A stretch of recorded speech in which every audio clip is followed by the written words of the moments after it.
17 to come in. Go ahead, truck 17. Primary complete. Command copies, primary complete.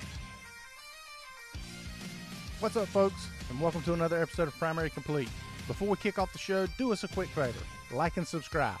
At the end of the show, if you enjoyed it, leave a quick comment. These simple little things make our platform more visible to folks who are looking for the type of show that we produce. For all of you who are constantly interacting with us on social media, talking about the show in your firehouses and with your friends, we can't say thank you enough for helping us build this awesome community. If you haven't yet, check out the social media. Search Primary Complete Podcast on Insta, Facebook, TikTok. Give it a quick like. We also got a website. Feel free to check that out. www.primarycompletepodcast.com. Thank you all once again. Enjoy the next episode and continue to help us make conversation great again. Very cool. Awesome. Well, I appreciate you guys having me on. I'm excited. I love the style you guys do. The episodes I've listened to, I've thoroughly enjoyed, so it's an honor to be invited. So thank you. Absolutely, dude. Yeah, absolutely. man, How long have you been with Moore, Oklahoma, total?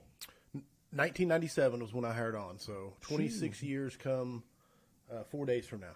February 3rd will be 26 years. Man, you've seen all kinds of changes in them days. Oh, yeah. Went from a bedroom community, and then now we're a big box retail suburbia, and we've been leveled by a few tornadoes in that time. Oh, man, I'm not jealous at all of the Tornado Alley situation. No thanks. We get our hurricanes and stuff here, and, yeah, we can see it coming. They name the storm. You know, like it's predicted. Yeah, you guys get, what, 10 minutes warning, maybe? No, if you're in the area, usually you know that day that it's severe, and you should be on the lookout and aware at least. But usually at max a couple of hours when you know it's really shaping up to be bad news. And then sometimes no time at all. It's just there. It's right. Like, surprise. Yeah. So, but you just got to kind of be weather aware. Man, other than that sort of weather aware, like, is your fire department shaped differently because tornadoes come through? Or I think I wouldn't say shaped different. I don't know. Tactics are local, so maybe it's just the way I know it. But no, I wouldn't say shaped differently. I think we're just because of the experience that not just the fire department, but our community is very good at taking tornadoes on the chin. Because we've had two F5s and F4, since 97. May 3rd, 1999 was an F5, and then May 13th, 2013 was an F5. And then we had an F4 mixed in there, like between those two. And then I can't even tell you how many F3s and below that we don't even really count. So we're just really good at them. So to the point of, like I said, not even the fire department, it's everybody. Like, it's time to go to work, let's start pulling our neighbors out of the houses type deal. Yeah. The extent of my tornado training is watching the movie Twister. That's very accurate. Yeah, good. Okay. just like all the Chicago fire is very accurate for our job. Yes, yeah. I'm sure everything's 100%. Yeah, right. Steve had mentioned something earlier when we were getting everything set up down here and that sort of thing about the Chicago fire stuff and seeing folks post stuff on it and all that. It's funny. It's the most accurate depiction of Hollywood has of our fire service for sure. Yeah. No doubt about it. Hey, thing is, I'll take it because they make the fire service look good. I mean, they really do as far as it goes. No doubt. And so I'll take the is it propaganda the right word or the PR? That's pretty close. Yeah. I like propaganda better. Right. That's a trip. What year did you start Vigilance Elite? Well, or Firehouse Vigilance, sorry. And then I'll get into a little bit of backstory. I know the backstory. I feel sure most of our listeners probably know who you are and know the backstory of why it happened. But I never get tired of hearing you say why the whole company started and then why the scrap started and then how that continued into the career that you have now outside of just the 24 hours at the firehouse. It's always interesting and refreshing to hear you say it. So absolutely. How did this? First off, I guess we can start with what made you feel like firehouse vigilance was needed in the fire service. Man, a lot of it is really me talking to myself, and I mean that. I've not always been just gung ho, plugged in, chasing excellence. as my purpose firefighter. Now, I've always loved going to fires. I always tell people that. I've always loved going to fires. I've always loved being a firefighter. But I did not really appreciate the job for a long time. And I want to say it was 2017. I love to give Mark Von Oppen credit. But I went to Brian Brush, who is from my area, brought Mark Von Oppen in to do a leadership seminar at his fire department on the other side of the metro area where Brian was at the time. And that was the first person I'd ever heard. It's not like I'd gone to any conferences or anything, generally speaking, that often, but that was the first person I heard who said it's okay to be good at this job and to love being good at this job. Like that's something to be admired, not something, because there's people in this job that will tell you, hey, it's just a job. We're going to get paid the same whether we go to a fire or not in the career side of things. Sure. We're going to and that was the culture that I had kind of known, was that, no, you don't take pride in this. They never come out and said it. It was just kind of this disdain, like, why you want to go stretch hose? You don't know how to pull a pre-connect? Why do you want to throw a ladder? You can't put a ladder up? That kind of, but he was the first person that ever said, no, it's okay. It's okay to be passionate about it. And right. that really was the catalyst. Hats off to Mark, and I've told him that many times. And a lot of other things going on. Fit to Fight Fire, their podcast. I started listening to that because how big of an impact did that have when it showed up out of nowhere? And John Spira and the whole "Would You Want You Rescuing You?" National Fire Radio and their broadcasts were starting to take off about the same time, their videos and things like that. And so all these things were kind of happening, and I really wanted to spread the message that I felt like was, it's okay to be good, it's okay to love it, it's okay to be awesome. And I started writing blogs, little, and of course, I was Johnny come lately to the blog scene because they were dying right about the time I started writing blogs. And they weren't getting much traction. I put my memes out, my little photographs with the captions, the quotes. And those would get shared and had some traction. But I really started writing blogs for my own department. And of course, you could guess how well that went over anytime, they just throwing them in the garbage, leaving them as toilet paper, that kind of thing. And, but my wife is the one who said, hey, you should go live on Facebook and just, instead of writing your articles, you should talk about your topics, right?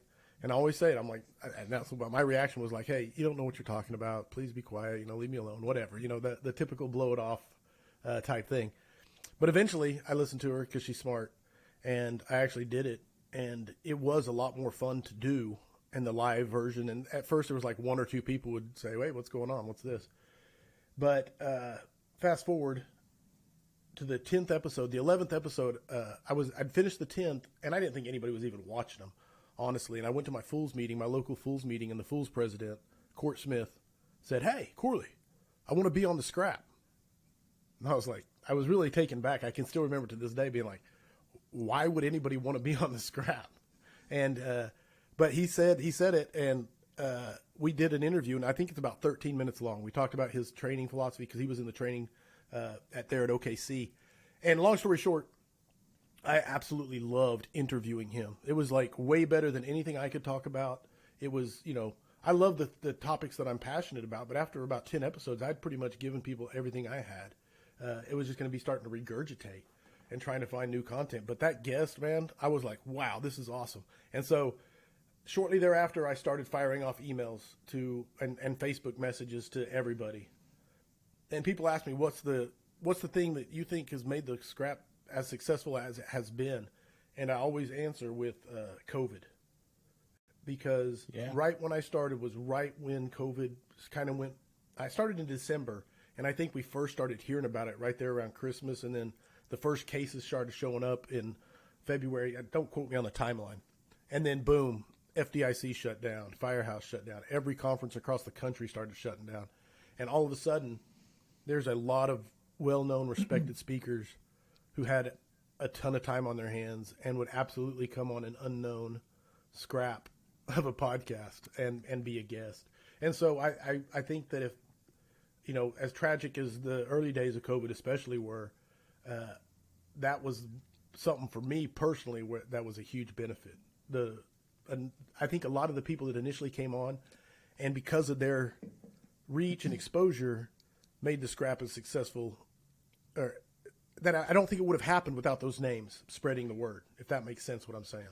Yeah, it totally makes sense. I want to back you up for just a second. You Yeah, said yeah. You were talking about your wife, and then how she kind of pushed you to go do the Facebook Live stuff. How did you Right. how did you feel about that? Were you terrified? Were you like, well, if a handful of people log on, are they gonna eat me alive in the chat section, or were you kind of were you anxious, or were you scared, or what was kind of the emotion there, or did you just not care?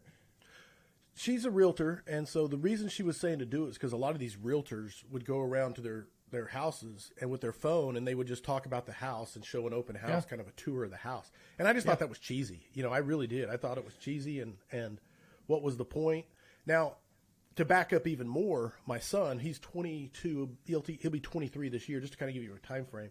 He was probably about 16 at this time, 2018 area, so he's about 18. But when he was 16, he wanted to be a streamer. He wanted to be a video game streamer. Yeah. And so he would play his video games and he would stream them. He did it for about 2 years, and he was actually very successful for being unknown. But I was his producer, and so I learned a lot trying to make on the my trial and error, smash until it works. I learned a lot helping him set up his stuff, and so everything kind of happens for a reason. So when I did go live, I went at it more as a streamer and less as a realtor, so it was the hybrid, and I think that made a difference. I made a lot of mistakes early too. I can still remember episode, I want to say 29 or 30. It was right in that area. Because when I started, I'm like, no, it's the scrap. And one of the reasons it's called the scrap, because it's like leftover and it's scrappy. So you're fighting, but all of it rolled into the name. Not fighting with the guest, just, anyway. Absolutely. Yeah. But the theory was just have good content and don't worry about the production quality, right? That was a mindset I had and if you watch those first ones, that mindset is really, really evident. So that being said, I had Tom Johnson on, one of the Fit to Fight Fire guys. I want to say it was episode 30, and the audio was just brutal. Like it sounded great to me and him, but the mix I had when we recorded it was just terrible. It was unlistenable. And, that was, I think, a part of the time I went live on Instagram for a little bit because Facebook made it tough to go live. Anyway, I won't get in the weeds because I'll go down rabbit holes, and I don't mean to. But long story short, I realized then I was a hypocrite and a double standard, because when I turn on a podcast to listen to or turn on a YouTube and it's terrible sounding or looks bad, I'm like instantly like, oh, this is crap, and I turn it off. Yeah. But yet I thought I could put out crap and it didn't matter, so it was being just a giant. So then I really started around 30. You can start seeing this needs to be a decent production quality if you want to be successful. And just lessons learned along. I'm talking to you guys. You guys are on episode 71, so I'm sure you guys have your own humorous horror stories of getting stuff to work and smashed into place. Yeah, no doubt. Yeah, I can feel that feeling of the combination of being concerned about the production quality, and I went in probably opposite of you. I was really overly concerned about the production quality, and so I spent 30 some hours editing the first show. Oh, wow. Yeah. I was learning the program. Yeah, learning that whole part. I put too much weight on that side. I've kind of refreshed to hear that the opposite exists. So maybe somewhere in the middle was the magic spot. The best place to land. I can't imagine 30. And because I try to put out a show every week. It's why it's so frustrating right now that I couldn't get a show out last week with the internet issues. But which we're going to try again tonight. We'll really see how it works out. But it's live. My show is live, and that gives me a lot of forgiveness. Generally speaking, until I really crap the bed. But it is very forgiving whenever it's live, because they're not expecting it to be edited out, all the ums and the pauses and the awkward glitches and the backups and the hold on, internet glitched out, say that again. All that stuff is forgiven. And I just take that and I upload. That is my video. It's the live version. What you see is what you get. And that's the only way I can keep up the pace, because if I edited each week, I think I'd be divorced and probably have lost my job by now. Yeah, so. it's quite a balance trying to figure all that stuff out. The front side and then the product that people end up seeing, they have no clue about what it takes on the back end of stuff, to Right. make that create. I want to hit you real quick. You were talking about the name, the scrap. Yes. And kind of, you were like how it's kind of like, you're fighting, but you're not fighting with the guest. And it kind of rolls into your, I guess I'm not going to say mantra because you have one of those and I'm aware of it, but the kind of the theme of your show is the never ending fight to stop complacency. So the scrap kind of, I don't know if that was intentional, but it kind of makes sense. It's conversations to be had to fight complacency. So you're scrapping to fight complacency. And also with that, the complacency side of things, it's obvious in our industry for sure. It's probably the easiest industry there is to get complacent in. We don't. I know here in our little hole in eastern North Carolina, we're not catching jobs like we used to 10, 15, 20 years ago, and it's easy to get. It's easy to become a couch potato or a recliner potato and fall back on everything that you've done in the past and not continue in the future. Where do you see these problems stemming from? Is it just culture? Is it just laziness? And I mean, I really appreciate what you're doing to kind of help fight it just by bringing conversation to it. But I've always wondered about how it started. How did it become that way? Is it just lack of jobs, or is it a leadership problem? What's your thoughts on that? Yes, yes, and yes. That's the answer. Yes, but I think I really do think it stems to leadership, and I'm not saying that as a cop out answer because I'll explain. Because I have this theory I'm working with, and I talk about it, when we do Q&As and things like that at conferences and whatnot. But I firmly believe that since about World War II, the golden era of the 1950s, Norman Rockwell type America. The firehouse with the water hose out front and the kids all playing and jumping around on the fire truck. That whole America's golden pastime, whatever you want to call it, right? You know what I'm talking about, that nostalgic look at it. But there's a couple premises. First premise is that there is no greater job than being a firefighter. I firmly believe that with all my heart. And the best part of being a firefighter is the job of company officer. And that can be argued with being on the knob, crawling down a hallway. But company officer, is generally spoken as the greatest job to have in the American Fire Service. And that bears out with my own research, the 5 questions for firefighters, the first, 120 episodes. 70 of those answers was company officer when you asked the guests what's the best job to have. So it's backed up by my pseudo research, and I firmly believe it myself. So I say all that to say this. Since the 1950s, that's true. It's the greatest job on earth, and the greatest part of that job is being a company officer. You get to run your own house and have those tight relationships with those people that you're responsible for. Now, the problem happens over the last 70 years that the people who are the best for continuing to keep this job focused on its primary mission get to that position and then do not want to promote. It's built into the fire service, how we are. They do not want to leave that role. And I had high reluctance to go to the BC position. And I have no interest in rising above the BC position. And there's lots of reasons for that, not just my own. I'm talking about in the American Fire. Shift work is amazing if you love it, and it sucks if you don't. But shift work is awesome. The shift schedule. Going to jobs is awesome, and giving that up to go sit behind a desk sucks. There's no ifs, ands, or buts. Now, the problem is the people who are best suited for being firefighters and making decisions based around firefighting and keeping the primary mission focused on fire for 70 years have refused to promote. So who is promoted, right? It's people who have promoted. And this is a very blanket statement, so understand, I know there's exceptions everywhere. But Sure. It's very accurate. It's very accurate. No, and so you get especially when you extrapolate this over decades. So you end up in a place that's lost its focus on its mission. You have rule makers and people in authority who make decisions and policies that don't make sense to firefighters, right? And they build fire office buildings instead of firehouses, and they think, well, we don't want these old firehouses anymore. We want modern cubicles.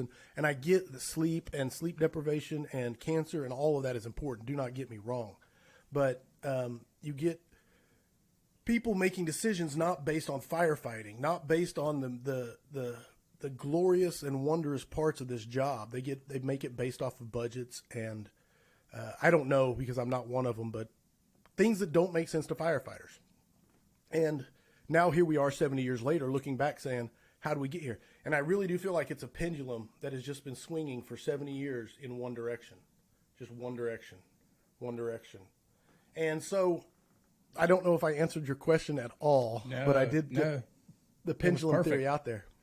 Yeah. And so Go ahead. people ask about retention and recruitment. Why is retention and recruitment down in the American Fire Service? It's because after 70 years of this pendulum swinging, it's no longer the greatest job on earth. To most people, it's just another job. It's literally just another job because we've allowed it to swing that far. And there's lots of reasons behind it, and I won't get on my soapbox and preach too much more. And that is the problem with our recruitment and retention. It's not the job it was, and we've allowed it to happen. I've allowed it to happen in my 26 years. Of course, I couldn't identify it. And the problem is it's baked into the cake because the greatest part of this job you don't want to leave. So anyway, I hope there you go. Rabbit hole one complete. No, that was that's perfect, and it's what you said makes a lot of sense. And for a while there, when we started this show, and just kind of, it feels like our little area here in North Carolina is always kind of behind. Our department's very small. It's 11 apparatus over 8 stations. So it's small, generally speaking. We're 25 years old this year. So we hit 25 years. But it seems like we're kind of late to the party with everything. And what you just spoke about, it's like we're starting to find that middle ground where the complacency and the lack of want and stuff like that is starting to fade away. So we're no different here in North Carolina than you are in Oklahoma, than they are in FDNY. It's all the same thing. It's just, it's frustrating for me. When I started, it was very much just like you. We were very gung-ho, trained all the time, stuff like that. The little department that I started at, one of my greatest mentors told me, he said, hey, if you want a job, you stay here. If you want a career, you need to leave. You need to go somewhere else, because this department is its upward mobility is limited, very limited. Right. Guys go there as firemen and they retire 30 years as firemen because they don't have the opportunity to promote. Not because they don't want to, because they don't have the opportunity. So he was like, you need to leave. And we're seeing a lot of that now in our own department, that we have folks in our lower ranks, the firefighters, the engineers, that don't want to promote because of whatever their own priorities are. But it's like we're losing value in firefighters. So we're putting more value on company officers and whatnot, and kind of neglecting the firefighter position and not allowing them to grow and learn in that aspect before they move up. Is that something you travel around and go to all these conferences? Is that some of the same things that you're hearing around everywhere else? Or is thematically, yes, thematically, absolutely. They all run along the same tracks. The regions change, the people change, but it's all the same recurring themes. Now, when you get into the weeds, there's differences. This is caused by that, or that's caused by this. I still circle it right back around to the leadership. The leadership, again, not specific leaders. It's just after 70 years, the type of people who are running places, their priorities have shifted, and it's just normal everywhere. It's normal everywhere. And the other thing to say is exceptional leaders are rare. Like it's extremely rare. I love Scott Thompson, what he's got going on down at the Colony.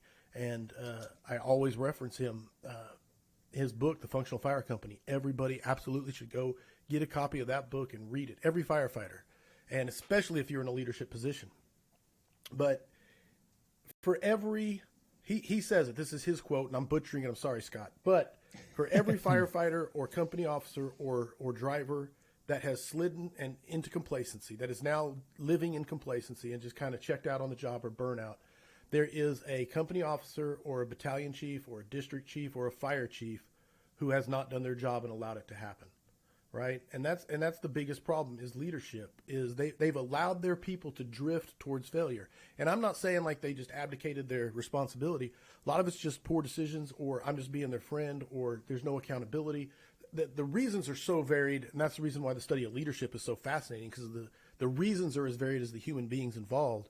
But for each one of them, there is a person in authority who has allowed it to happen on their watch. And so I firmly believe this is that, with very few exceptions, and there are exceptions because it's not an absolute, but firefighters are good people across the board. Everybody that does this job, I say everybody, but generally speaking, roll with me. Sure. I really do think the 23andMe DNA test, I think they'll be able to identify a firefighter gene at some point, or a service gene, or whatever you want to call it. And people are born with it, or it's nurtured, or however it comes about, but they all share it. And I don't know if they'll ever scientifically prove it, but I believe it exists. And I think that everybody as a human being wants to be awesome. I really do. Now, leadership is what determines, I say it's so multifaceted, but roll with me. Again, I'll quote Mark Von Opp, and he talks about people are like water. Water sinks to the lowest level it's allowed to go to, and the leadership is what determines that level. And good leadership allows people to be the best version of themselves. And then when good leadership doesn't exist, because I don't like to say bad leadership, but I do, it's hard to say. When a bad boss is in position of authority, they bring out the worst version of people. And that's a lot of what we see everywhere. And it's not just the fire service. The fire service is like a microcosm of the world at that point. But sorry, I get in the weeds and go off on tangents. Dude, that is what this show Sorry. is. Yeah. No, that's perfect. Oh, good. I'm That's glad perfect. you enjoy it. No, And that's perfect. Feel free to interrupt me when I'm ranting or whatever. So I got you. No, I'm in. We get intrigued and we sit here like little schoolgirls and listen. Yeah. No, it's perfect. Do you believe that good leaders can become stagnant? Oh, absolutely. Complacency is one of the most powerful forces on earth. Like complacency, is like it's like heroin. And in the fact that heroin doesn't care who you are. They don't care if you're a CEO of Google or the president of the United States or a fire captain at North Carolina. Once it gets a hold of you, man, you don't even know you're complacent. That's the worst part about it, you know. And especially the further you slide into it, and those tentacles of self-deception start layering over your eyes, and it's just like, no, this is the way it's always been. No, I've always felt this way. You know, we don't do that here. You know, all the excuses just feel natural because complacency is just so comfortable, man. It feels good once you've slidden into it. And Yeah. It's sorry. kind of like, no, it's fine. It's kind of, it's almost like you said the word comfortable and complacency, and in theory, those two words should not exist in the same sentence together, but that's reality. They do. Yes. And I believe that's almost, if you flip those in a sentence where complacency came first and then comfort came second, it would almost be an accurate description of what complacency is. It's comfort. You've gotten comfortable. You've gotten comfortable just in the everyday rut, and you forgot what discomfort was all about, with training and doing things you don't want to be doing just because you know that it's necessary to fight this complacency. I think that's an interesting way of describing it, and just so happened those two words happen to land in the same sentence you just had. So it makes a lot of sense. That Accurate summation. Yes. Yeah, Very. everybody wants to be comfortable, man. They don't. It's difficult to convince people of what fighting comfort is, the value in that. Doing something hard, the value in that. It's a difficult thing to convince people of. I want to be clear too, because I love having a good time at the fire station. I believe it's the greatest job on earth because I can't tell you how many times I've had just butt-gusting cramps of laughter at the firehouse in some of the greatest moments of hilarity and not just jokes, just good-natured fellowship and fun, camaraderie.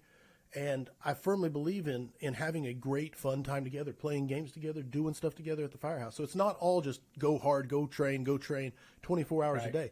But the part that makes it so great is when you earn it, and you have to earn that downtime. You have to earn by when you show up, make sure everything's ready to go. Rigs checked, equipment checked, everything's ready to go. And then you invest in your people, you invest in your crew, and you invest in whatever your responsibilities are to make sure you are getting better at the job you're supposed to do. Because there's too much to master. You can't master it. And the core competencies, the basics, man, just hitting them. And do you have the stomach to stay, hey, we stretched hose last week. Let's go stretch hose again. Do you have the stomach to put in the reps and there may never be a test. Like you said, fires are down where you're at. Fires are down where everybody's at. Even Jobtown fires are down. And but for the American Fire Service, we don't get enough fires. We have to put in the reps to stay ready for when the fires do come. Even more so because of that reason. Because and then complacency is just ready to give you a big old hug and say, "Hey, relax." And we can't do it. We have a shortcut. We talked about this recently, Hoffman. The idea of pretending it's your family member or your friend or is you in the car or in the house, and that's a little shortcut to a motivator to stay sharp, to stay diligent. Absolutely. If you can keep that there, that's the thing is complacency will try to say, "Hey, I don't."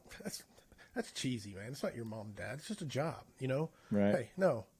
I had a person once tell me, it's like, I said, well, just try to pretend like it's your family when you go to a fire. He's like, no, I'm not going to do that because if it was my family, I'd kill myself trying to get in there, and all this stuff. And it's just that mindset I just don't understand, It's like, who do you want coming when your house is on fire? Like, I don't, like, wherever you live, the people at that firehouse, what mindset do you want them to have? So I don't get it. But no, I love the life hack. I love the shortcut there. And one of the things I tell my shift, and I apply it to even, because one thing that I think wears on everybody is the mundane medical call. It's someone's emergency, but it's really not an emergency. So I don't want to downplay the fact that they're having a bad day, but we know it's not an emergency.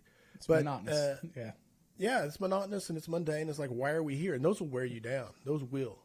It's hard to stay sharp for those. And it's just, hey, pretend like it's your grandmother.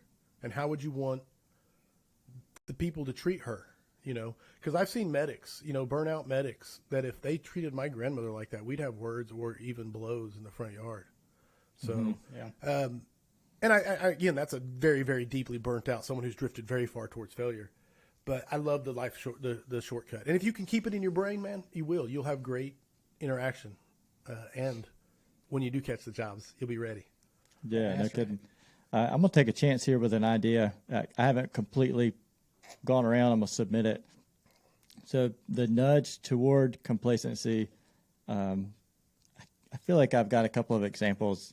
But if you see somebody else that's a go-getter get in trouble or get negative reinforcement for something that you thought was a good call, like personally, if I see that, that's a little nudge toward like, why do I put in the effort and the care if this is what's going to happen with my effort and care? You see one of these leaders make a right call and then they get beat for it. It'll push you a little bit. It's how do you get around that? Man, it all starts. Okay, lot to unpack, but no, I love it. Is there another example, like a better? You said you had examples, kind of. So what's the specifics? Like, are you talking about like a tactic on the fire ground they get beat up for? Yeah, I'm not. Yeah. He put you on the You spot. don't have to get into. Not. I'm just saying, is it a firehouse issue? Like they mop type this, and then they get grief. I'm asking. Fireground. Yeah, fireground. A call was made, and it was the absolute right call by any fireman standard, but it was not the right call by somebody else's standard of higher rank. And the somebody else is in a position of authority, I'm assuming. Correct. Yeah. Yeah. No, that's a very, very tough, because usually in that scenario, and it happens all the time because the fire service is ever evolving. I mean, just look at the UL and NIST studies and stuff coming out. I don't know if you guys love Kurt Isaacson as much as I do or not, but booster tank backup and tender operations and the necessity of an established water supply early on in an incident involving like a residential house fire, a typical residential house fire. And if you're not up to speed on what's going on, then it's very easy to fall behind in tactics and be incompetent. And I don't mean that in a derogatory way, but the fire service is changing. You have to stay plugged in. Man, I don't think I can play a clip. I'm editing Scott Thompson's bonus material for the Audible version of the book, and I just edited. That's what I was doing until we went live today, and I just edited a clip that he basically says the problem with fire chiefs is that they have forgotten to stay relevant. They've forgotten to stay plugged in and knowing what's going on. And it's a beautiful clip because it's exactly what we're talking about. I butchered it. Sorry again, Scott. But but that it's just when I had a company, we had an acquired structure and some guys were doing a search through it. Okay, not my department, but they were doing a search through it with smoke smudge pots. I couldn't think of the word smudge pots and smoking it up, doing searches through it. And one of the young guys who had been to some conferences got off of the human centipede search train and went out there tripoding through an oriented search. And his company officer chewed him out and said, "Don't you ever let go of my boot again. You know, you keep one hand on my boot, one hand on the wall." Right? Well, that's a very, very outdated tactic. But the company officer's unaware that he's incompetent and he hasn't kept up with what is relevant anymore on the fire ground. So it's a very tough position. So to circle back around after basically, all you can do is what is in your sphere of control. So if you don't control policy, promote and start making policy. That's the first thing. Now, obviously, you can't just automatically say, okay, I'm going to promote and make policy now. So if that's not in your sphere of control, then all you can control is what you are. If you're the company officer and got a chief breathing down your neck, hey, you become that rock that all that water sheds off of, and you protect those people under it, and you teach them the right way to do it and explain to them why. And it's a very, you take very care of healthy. What you can take care of. Yeah, it's a healthy mindset. And if you're not a company officer and you're just a firefighter, all you can control is you, and that you take care of you and make sure you're plugged in and make sure you know, so that when you do have a chance to make that impact, you'll be ready. All right, sorry. I like it. I guess my takeaway is I like the part you said. If you don't like what's going on, then promote and change the policy. I know that it's not immediate. You can't do it right away, but it will keep you engaged. If you see something that's not appropriate, you can still have love for the fire service and wait your turn to fix it, or just try one step at a time. And there's a lot there. I don't take me wrong. There's a lot there. You can also form a good relationship with the person who is incompetent. And I understand, believe me, I do understand that sometimes you're like, you don't know who we're talking about. But you can form a relationship with them and try to make them understand, look, your tactics are a little outdated. You know, you don't want to be the guy doing the human centipede down the wall, do you? You know, and give them that analogy and say, because here's the data. Here's 1700. NFPA 1700 just came out. And that's got some good stuff in it, man. I'm not a huge hit the NFPA standards guy, but 1700 is a pretty phenomenal document. And the UL and NIST studies, man, those are free to download. Free, you can get them in PDF format. They're expensive to print out, but because they're so massive. But the summaries are phenomenal in the data that is in them, and the data can drive the decision making. And it's backed by science. It's not arguable, you know, and it's backed by some of the most legendary names in the fire service. Yes, sir. Doing it. You know, they're getting it right, man. They are getting it right. And the coolest part about being in the fire service over the last 20 years is the shrinking of the fire service. Brian Brush says it best. He says, once you get out of the walls of your own firehouse, of your fire department, you realize that the fire service has no walls. And it is shrinking, man. Their standards are kind of being born and bred. You know, we came from a point where there was no standards, you know, coming out of the 70s into the 80s. And standards needed. Certifications were needed because there was just cowboys doing cowboy stuff, and a lot of it was dangerous. Don't get me wrong. So we needed standards. And now we've outgrown the standards that came before the internet, and now we're getting best practices industry-wide. I don't know if it's ever going to be codified, but we're heading in that direction. Yeah. Yeah, that was one of my topics one of my questions that I had written down before we even started. Not even a question, just an idea. I wanted to chat with you about how important do you think what we're doing right here, the podcasting world, the social media world, the new medium, is how is there even a way to put it as how valuable it is? And if it seems like the older generation that you were talking about, just the example that you gave with the company officer and this firefighter attached to his boot, just it circled that right back to this for me. Was it's that type of mindset. It's like they're not tuned in to what's happening now, like the conversation that we're having, or all the other podcasts and all the other social media platforms. It's like they're not in tune to that. How do we get in touch with that person? And bring them on board and get them tuned in, because I believe that the conversations that are had in these shows, the folks you interview, the folks Jeremy interviews, and all these other shows that are going on, they're going to lead to us watching burn the textbooks, if you will, and new ones taking their new ones taking their place. And is there even a way to describe the importance of what's going on nowadays with these shows and whatnot? I think, first of all, there's so many rabbit holes to go off of on that question, so I'll try to stay focused. I don't think there's a way that words can even describe the impact of social media, long-form discussion. I think it's Jordan Peterson who says the long-form discussion like this, long-form discussion podcasts, the spoken word now has the same reach as the written word. That's kind of the same kind of innovation that happened with the printing press. Right. All of a sudden, books were extremely rare before the printing. Handwritten books were just extremely rare. And then the printing press came along, and all of a sudden everybody could read a book. And what we've done, what the world has happened in the world is now over the last probably 15 years, roughly 2 decades, is the spoken word now can have the same reach as the written word. And that's never been possible. You had audio cassettes and CDs and things like that before, but literally now with the cell phones and the internet, I can put out the scrap. The one I record tonight, first of all, anybody can listen to live for an hour to 2 hours, depending on how long we talk, and knock on wood that the internet works. And then it'll be on Spotify in the morning, or by midnight it'll be on Spotify and iTunes and everywhere else. And that's power. We do not even know, and that's just talking about podcasts. Now let's talk about social media and a post. Someone can make a post about what good leadership looks like, and people always complain. It drives me crazy as I go on another rabbit hole when people complain about anybody can post anything on Facebook, right? But and you go vet the sources, and believe me, I'm not for just believe anything you read on the internet, but the internet is really good at peer review. Like if something is BS, it gets called pretty quick. If you want to start a training company and start training and you suck at it, people are going to know you suck at it pretty quick. It's not like you can pull the wool over firefighters' eyes and be like, I have this super successful training company, but I'm full of shit. It doesn't work that way.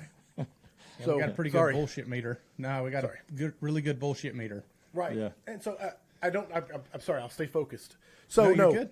I don't think we even understand the impact of an entire generation. The Zoomers, my son is what I call a Zoomer, Gen Z, whatever you want to call them. And the next generation is the generations are getting closer and closer together as far as when these just like technologies rapidly. And so I'm a tweener. I'm an old millennial or a really young, or whatever, young Gen X. So I'm kind of the tweener. So I understood life before the internet and riding around on my bicycle, and I always tell my son drinking from a garden hose, and he always makes fun of that. And then I also I saw the birth of the internet and console gaming and, all that came with that. So the tweener, but what I'm saying is we have no idea what a generation looks like that grows up that has never not had that as part of their existence. I heard a really cool, I wish I could credit, but it was Dark Horse podcast, man. Weinstein, I might be getting the name wrong. I'm sorry. Brett, I think that's right. I think that's right. Not the guy that got in trouble with all the film industry. Yep, right. But anyway, long story short, he was talking about, identity, gender identity, which, older generations look at it and go, what are you talking about? How can you identify, and then people say, I identify as an attack helicopter, and all that stuff. And no matter which way you fall on gender identity and pronouns and all that stuff, I don't care. His point was, we have a generation who has grown up where the virtual world is just as relevant as the real world. And with the click of a switch, you can be a male or a female or a robot and that they've grown up where that has just as much relevance as the real world. Now, I've never lived in that, what I'm saying? Because I know the real world, and then this other thing came along. That really made me like, oh, no wonder they think that reality can just be clicked on a switch. It's not because they're idiots. It's because that's the world they grew up in. They really could flip a switch and be something different. And even in that podcast, he says, I don't know how this plays out. Like, it's just weird to think about. So welcome to my brain and his brain. I don't know if that even got close to answering your question, though. No, it makes a lot of sense, and I'm with you. I don't know. I don't know if there's an accurate way to describe the importance of it, but I do believe that it's production and the value of the content and the value of the instructors and the people that get interviewed is going to one day replace the textbooks. Absolutely. Like when you have recruit academies come in and you have this, you're going to be able to pull up and watch a speech or some sort of lesson that is taught via a subject matter expert, and it's not going to be an NFBA book or an Essentials of Firefighting book, or it's not going to be any of that stuff where you have to go back to that. It's going to be conversations like this.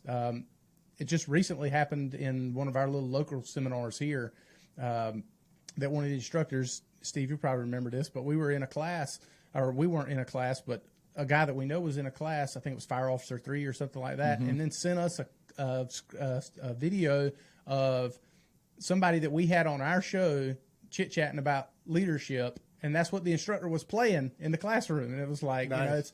It's weird, but it's like, it's cool that they found value in that. But at the same time, I feel like that's the direction it's all going to end up down. That's the pool that it's going to come from. It's going to come from this archive of conversations with subject matter experts, just having conversations. And right now, like multiple calls and the weekly scrap and National Fire Radio and Fit to Fight Fire, all these things are kind of an aggregate right now because there is no system. But we're the initial churn, if you so to speak, the initial machine that's churning and churning and churning, and all this stuff's coming out of it. And I think that, man, in the aggregate, like you said, at some point, and I don't know what technologies come into place. I mean, you'd ask me, I couldn't even begin to predict, but there will be, like you said, it's going to be the fire service is shrinking like at a rapid rate, man. It is so you almost have to work to be ignorant anymore. It almost takes more work to stay ignorant. Almost, not quite. It's still complacency, still a bitch, but Sure. Absolutely. What you're saying is, I see it, and the other thing to understand, because I know I've even done it on the scrap, and it's easy to get into bashing IFSTA or bashing the NFPAs, the not for practical application, and all of that. But they served a purpose and serve a purpose, and and the other thing to realize is they are not a lot of people bash on IFSTA for being they're just out to make money. They are a non-for-profit. Now that can be debated and talked about how much profit not for profit organizations. That's not my point. But they're made up of committees of committed firefighters who really do, and people also on the committees that I don't know their motivations when you're talking about industry standards, and I think that's more on the NFPA side of things when you get into the manufacturers and things. Don't quote me; I'm not a subject matter expert on either one of these, so take this all with a grain of salt. But they work very hard to try and be relevant and put a standard out there that everybody can use. And that's a tough thing to do when you're working in 10-year blocks, let's say, on a standard or an edition, and the world is changing at a 1-year pace or 6-month pace. And that's just tough. Fast. So they are doing, I firmly believe that their motivations are pure. I really do. It's just they can't keep pace. Old technology can't keep pace with the changing. Anyway. Yeah, no, that makes a lot of sense. That makes a lot of sense. It's a very elegant way of putting it, for sure. So how long has Firehouse Vigilance been doing the conferences where you do the live Q&As? I've stole some of your content before and posted it on our social media before. Just some of your Q&A, some of the people that you have up there are incredible. So yeah, I've definitely stole some of that content before and posted. There's no stealing, dude. I own. You know what I mean? Yeah, I do. you know I do. what mean. Because I do the same. I do the same. But I'm saying there's no stealing ever. If you want to use a scrap for a class or you want to use anything ever, feel free to do so, and you can reference this podcast as your permission. But because there's none of it's mine, it's all just smarter people than me sharing their knowledge, and then I regurgitate it and spit it out when I do my own thing. But as far as the Q&As, the number one question I get when people bring me in to speak at a conference or anything is like, "Hey, can you do a live scrap on location?" And I always have to tell them, "No, I cannot." Like, plain and simple, I can make stuff work in here in this environment where I control everything, and that's even hit or miss. And I don't go mobile. I can't go mobile. I said, now, if you have the nerds, the techies, who can put it on and make it happen, absolutely, I can go. And there's been a few people who said, yeah, we got that, and they've made it happen. Live Oak, Texas, down there, they put on a live scrap, and they had 2 guys. I wish I could remember their names. I'm sorry. They absolutely crushed it with everything. They were able to plug into the stream, the OBS. They knew all of it and made it happen live. The guests, of course, the speakers from the conferences came up 2 at a time, answered questions from the live audience that was there, and then the live audience on the internet. It was really, really a cool thing. And there's been other versions of that has happened a few times. But generally speaking, it's not something I do. It's something I say, hey, I'll facilitate it in any way, shape, or form, but I can't make it happen. And so... Is that something in the future that you want to try to pursue, or is it just too much? There's a lot that I want to pursue, and that's one of my faults is I have so much. I'm writing 3 other books right now. I say writing because one of them hasn't been touched in 6 months, and another one 3 months, and then the one I'm currently putting time in on. I'm also trying to finish up the Audible version of the 9L so the 9Ls can be put to bed, like here it is. Here's the class. Here's the book. Here's the Audible. The Audible, I'm telling you guys, sound engineering is not an easy thing, man. Post-production and mastering is, and like you were saying earlier, I'm probably overdoing it on the quality side because this is not a throwaway podcast. And I don't mean that this is not just an episode. This is my book, forever in Audible form. And I'm like, man, I'm probably overdoing it. So, I forgot the question as I meander. No, live Q&As. I think there's value in them. I just don't know if I have the time to become an expert enough to make it happen. So that's kind of where my brain's at on it. Me and my wife do business meetings every week, and we call it business meetings. So, but we get together and have coffee, and it keeps us connected, and we know we're on the same page. But we have the discussions like, what am I working on? What is my focus? What is she doing? What is her focus? And we kind of stay on we've discovered that if we stay on the same page, we're very effective. And then when we don't make time for that, we tend to get snippy and argumentative. And long story short is show on itself right there. Yeah. But one of the things, put a timestamp on that for the wisdom that was just dropped on that. Right. The last business meeting, we were talking about taking the scrap mobile and what it would require. And then we started talking about cameras, and we started talking about microphones, and then switchers. And could my current laptop even make it happen? What kind of case would we need to have for all the equipment to travel with it? The hotspots involved, and it's just right now, no. So very long answer that should have been no. So there you go. Too much. I like making you think about it, though. Yeah. You guys can edit it up and make it sound better. That's that post-production. No, that's the raw thought process, man. That's what it's all about. You want to ask in the Magic Wand question? Just like you, where you have the questions, you have the 5 questions that you ask at the end of your shows. Right, we have one as well. It's kind of became not really a trademark, and it's often been confused as that means that we're wrapping the show, and we've had hours and hours of long conversations that come from this question. So the intent is to wrap it up because I know that you're close to time, but it doesn't always work out that way. So don't feel like you're. I'm not in a rush, just so you know. I have an hour before the internet guy is supposed to be here. Perfect. So your internet's smashing right now. No, it's yeah. It always is in the daytime. It's just the scrap goes live at 8 p.m. and that's when it likes to take a dump. So right. Yeah. My guess would be that's because when the majority of the population is borrowing the internet and stealing it from you. And supposedly my bandwidth isn't supposed to get cut down. Anyway, I won't get into it. Yeah, I get it. No, I understand. So Steve will hit you with the question. Yeah, so you got this magic wand, and you can change one thing about the fire service. And it's not necessarily your department or my department. It's just fire service in general. One thing, you get to change it by magic. One thing, period. No caveats. Nope, just one thing. Yeah, magic. Oh, wow. You can use magic. Yeah, no matter. I didn't know if it was tactics, if it was budgets, if it's can be anything you want it to be. It can be as broad or as narrow. You can take your own little department and put it in there. It's just a wide open question. It's almost too broad, but it's fun. It's fun to hear. It's fun to hear people. My brain's turning. The gears are turning. I promise you, there might Take be some your smoke time. coming. Yep. It's trying, but no, because I know what I want to say. Just initially, I'm trying to think if there's anything I would wait, because it's like you don't want to waste the wish, Right. Yeah. I don't want to waste the magic wand, so I want to get this perfect. But I honestly think that I would,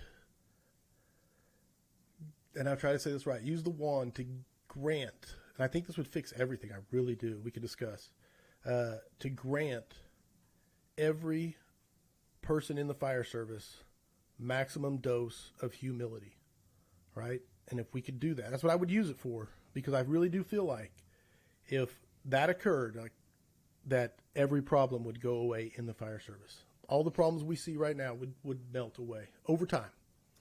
Discuss.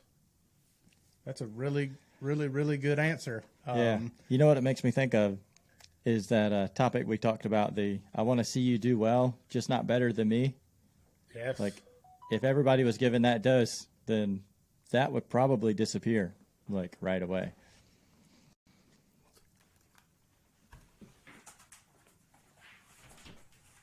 Uh-oh. Yeah, it looks like we ran into that internet.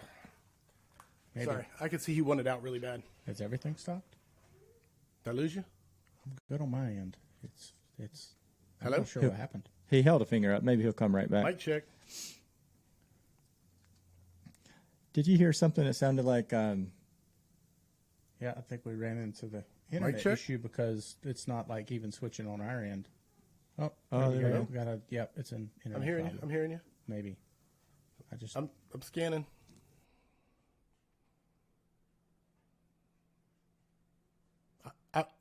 I was just going to let the dog out. Internet's good here. Can you hear me? Mic check, mic check, mic check.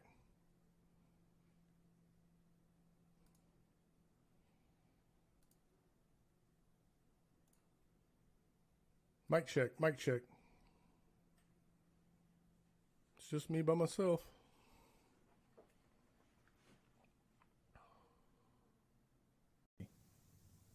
Are you back? We're back. Are you I was back? getting ready to call I can hear somebody. you. I'm back. Yeah. What happened? I really was just going to let my dog. I let my dog out and came back, and there was nothing. It was just Yep, locked up. your internet requires your full attention. It uses your body, I Right. suppose. You're the antenna. Yeah. Oh, We'll that's a see. trip. Hold on, I'm running the speed test here. Sorry for the extra editing. No, No, sweat, it's okay. It's okay. I don't even know if I'll edit it, to be honest with know, you. right. It's showing 40 on the upload, which is the one that I usually have trouble with. So right now we're good. So we'll roll with it. Humility for everybody in the fire service, and go. Yeah. No, do you want to start? Or you want to Yeah, so we've been talking about this thing of I want to see you do well. Like, this is an idea from a company officer level, or honestly all walks of life. But somebody in your life will want to see you do well, just not better than them. Right. And if that dose of humility was there, maybe that would magic wand that whole thing out of existence. Oh, brother. Have you had that experience in your life? Man, I think every human being has it, because envy, I didn't understand envy for a long time. I read Robert Greene's book, Laws of Human Nature, phenomenal book. But envy, I didn't understand how powerful a force it was. I didn't understand how envious I was of other people at times. You know, there's people I had a problem with, and I really had to look in the mirror and say, oh, I'm actually envious of their position, or envious of insert whatever it is. And once you can recognize it, again, that's why I say humility fixes the fire service, because humility is what fixes that envy, which is a lot what you're talking about. I want to see you do well, as long as it's not better than me. Because at that point, because the crazy thing about envy is that you have to admit that someone else is doing better than you, or is better than you, or whatever.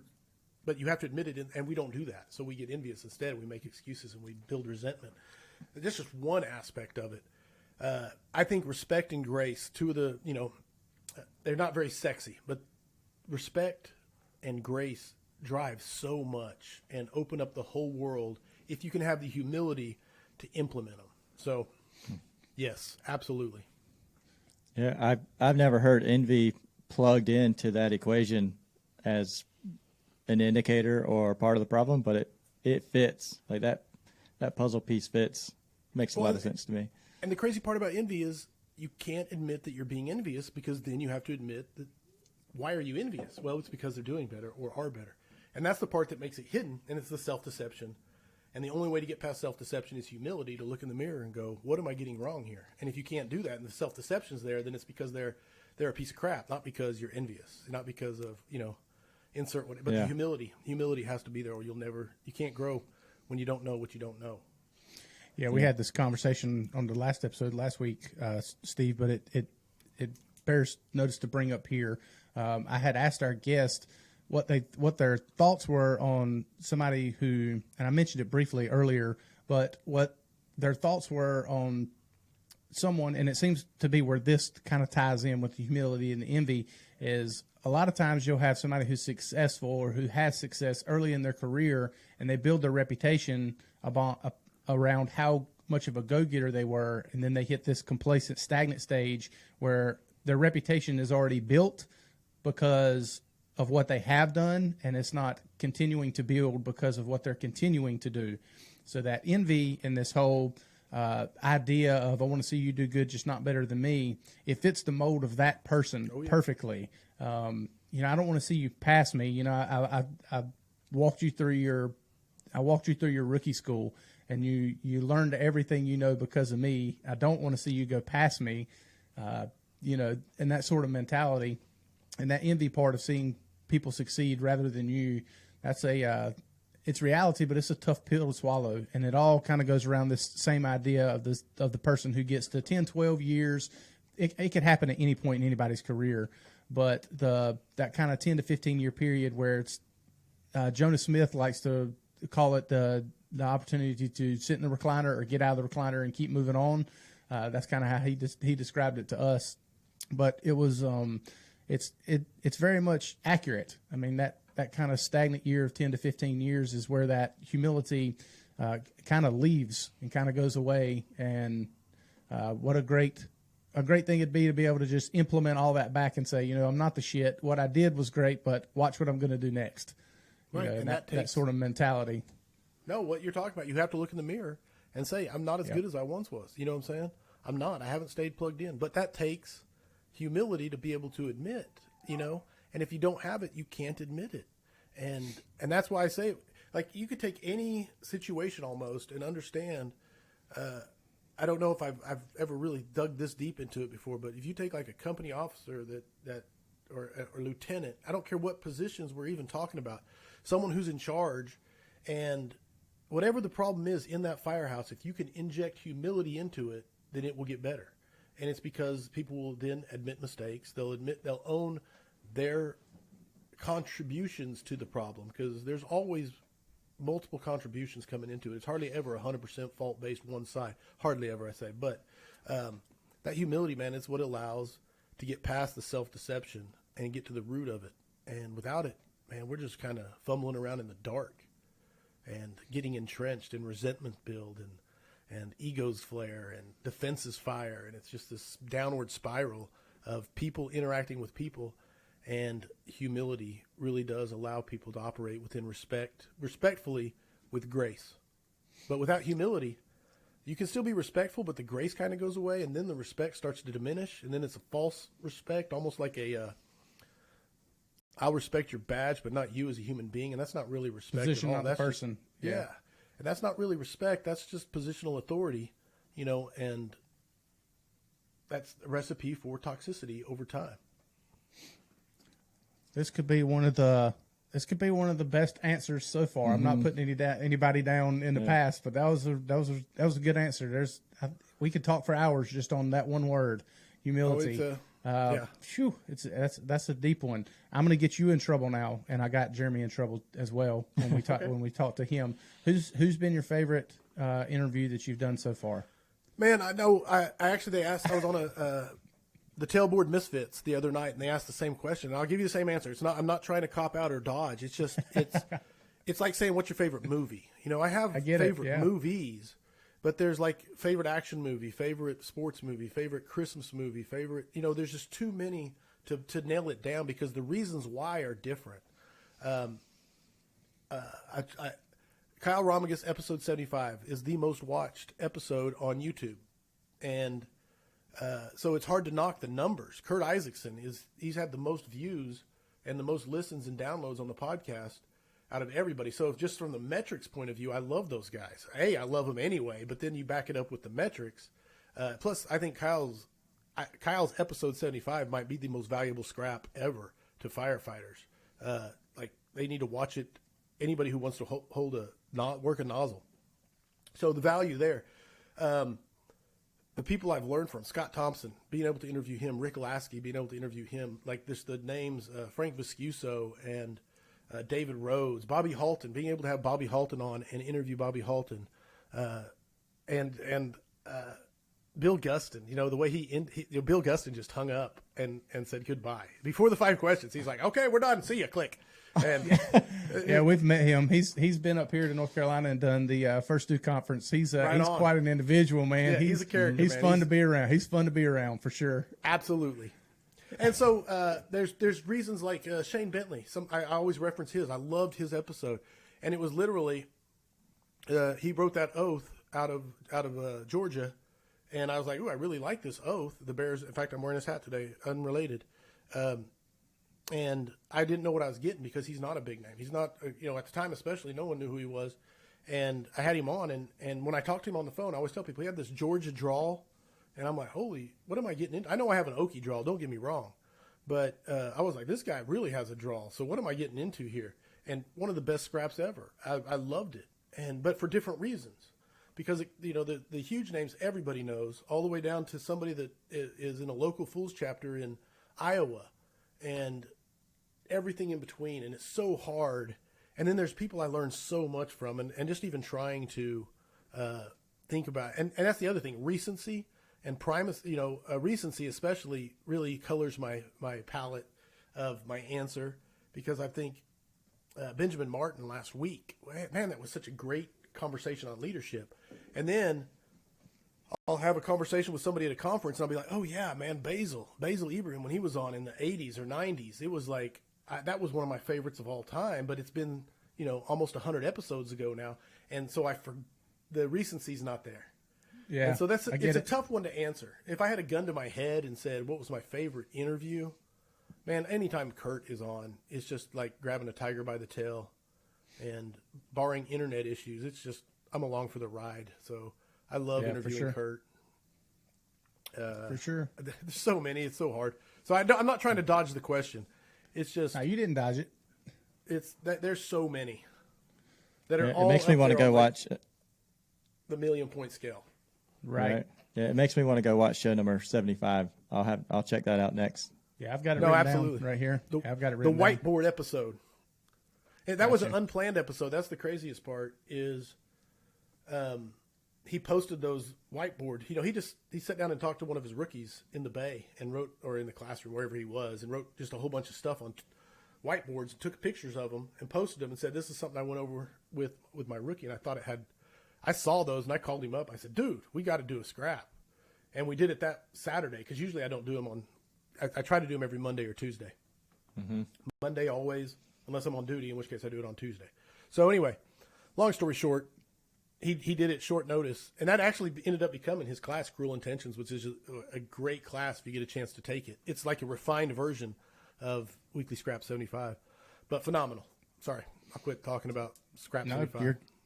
You're good, dude. You're good. I just hear I rant for 5 minutes and apologize about it. Sorry. No need for apologies whatsoever. Well, Corley, it has been an absolute pleasure. We appreciate everything that you do, the way you provide education on your platform. Second to none. This is not just me blowing smoke. I enjoy listening to the scrap as well. I'm a consumer, pretty big fan girl myself. But it's been a pleasure. Thank you for listening. I like to always say that. Thank you for listening. Absolutely, dude, and it's been a pleasure. Thank you so much for spending your morning coming to chat with us on our little deal here. It's been a pleasure for sure. Thank you both. Thank you for being patient and letting as I work through my internet issues, making it happen, man. I really do appreciate you both. Absolutely, brother. Well, it's been a pleasure, and keep up the good work, man. Keep it hard. Stay to mission. We appreciate everything you're doing in our little hole here in North Carolina. Your voice still carries, so I understand that you got it going on, man. Nice. Thank you, brothers. Yeah, Thank you for Go ahead. Sorry, Steve. Yeah, thank you, Corley. Yeah, thanks for your time. This has been great. I enjoyed it.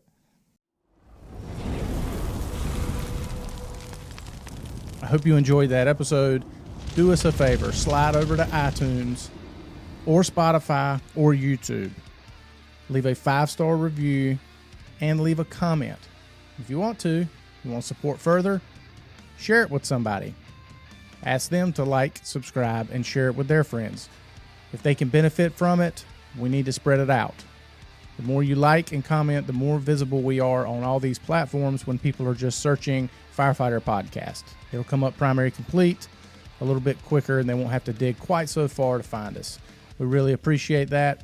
Visit the website. It's a pretty good site. It's got all kinds of fun links and stuff. You can also find the shows there on the website as well, and that's www.primarycompletepodcast.com.